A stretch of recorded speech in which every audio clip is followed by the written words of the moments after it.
অযোধ্যাৰ ৰাম মন্দিৰৰ দানপাত্ৰত কি এনেধৰণৰ আচৰিত বস্তু ওলাল জানিবলৈ চাওক সম্পূৰ্ণ এই ভিডিঅ'টো। সম্পূৰ্ণ ভিডিঅ'টো স্কিপ নকৰাকৈ চাব বুলি আশা কৰিলোঁ আৰু সকলোৱে জয় শ্ৰীৰাম বুলি এটা কমেণ্ট দিব বুলিও আশা কৰিলোঁ। নমস্কাৰ, মোৰ অন্য এটা ভিডিঅ'লৈ আপোনালোকক স্বাগতম জনালোঁ। বহুত প্ৰতীক্ষাৰ অন্তত অযোধ্যাত যোৱা 22 জানুৱাৰীত অযোধ্যাত ৰাম মন্দিৰত ৰামলালাৰ প্ৰাণ প্ৰতিষ্ঠা কৰা হ'ল। 22 জানুৱাৰী দিনটো আমাৰ ভাৰতবৰ্ষৰ সকলোৰে কাৰণে এটা গুৰুত্বপূৰ্ণ দিন, কাৰণ এই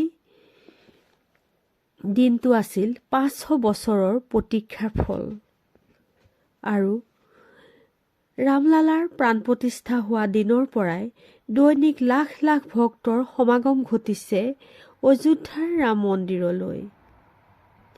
আৰু মন্দিৰভাগৰ দানপাত্ৰত যি ধৰণৰ বস্তু ওলাইছে, ভাৰতবৰ্ষৰ কোনো মঠ মন্দিৰতে আজিলৈকৈ এনেধৰণৰ বস্তু ওলোৱা দেখা পোৱা যোৱা নাই। মন্দিৰৰ প্ৰাণ প্ৰতিষ্ঠাৰ পৰা দুদিনৰ ভিতৰত 3,17,00,000 টকা ওলাইছে। লগতে সোণৰ মূৰ্তিকে ধৰি 101 কেজি ওজনৰ সোণ ওলাইছে বুলি মন্দিৰ কৰ্তৃপক্ষই জানিবলৈ দিছে। লগতে মন্দিৰ কৰ্তৃপক্ষই এয়াও জনাইছে যে দানপাত্ৰত উঠা যি টকা, সেই টকা হিচাপ কৰিবলৈ মন্দিৰ কৰ্তৃপক্ষক যথেষ্ট মানুহ আৰু সময়ৰ প্ৰয়োজন হৈছে আৰু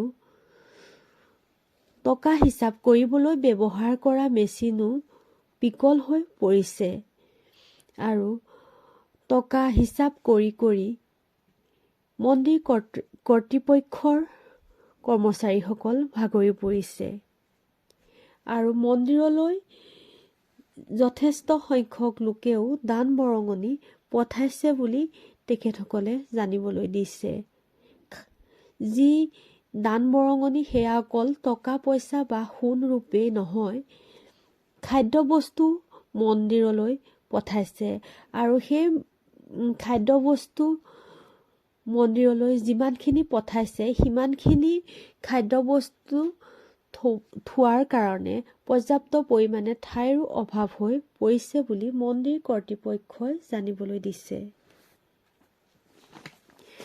আৰু ইমান ঠাণ্ডাত বা ঘন কুঁৱলীৰ মাজতো মন্দিৰলৈ সদায় লাখ লাখ ভক্তৰ যি সমাগম হৈছে আৰু ৰাতিপুৱা 8 বজাৰ পৰাই খুব ঠাণ্ডা আৰু কুঁৱলীৰ মাজতো লাখ লাখ ভক্তৰ দীঘলীয়া শাৰী দেখিবলৈ পোৱা গৈছে আৰু সেই দীঘলীয়া ভক্তৰ শাৰী দেখি মন্দিৰ কৰ্তৃপক্ষই VVIP লোকসকলক অহা 10 দিনলৈকৈ মন্দিৰ দৰ্শন কৰিবলৈ নাহিবলৈ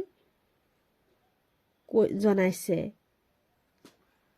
আৰু মন্দিৰ কৰ্তৃপক্ষই মন্দিৰটো সুচাৰুৰূপে পৰিচালনা কৰি নিবলৈ যথেষ্ট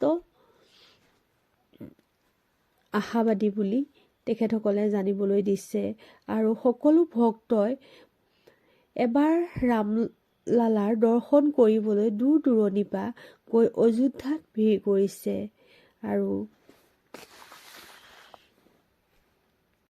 আৰু আজিলৈ ভিডিঅ'টো ইমানতে সামৰিছোঁ। শেষত ৰামলালাৰ শ্ৰীচৰণত সেৱা জনাই আজিলৈ ভিডিঅ'টো সামৰিছোঁ। ধন্যবাদ।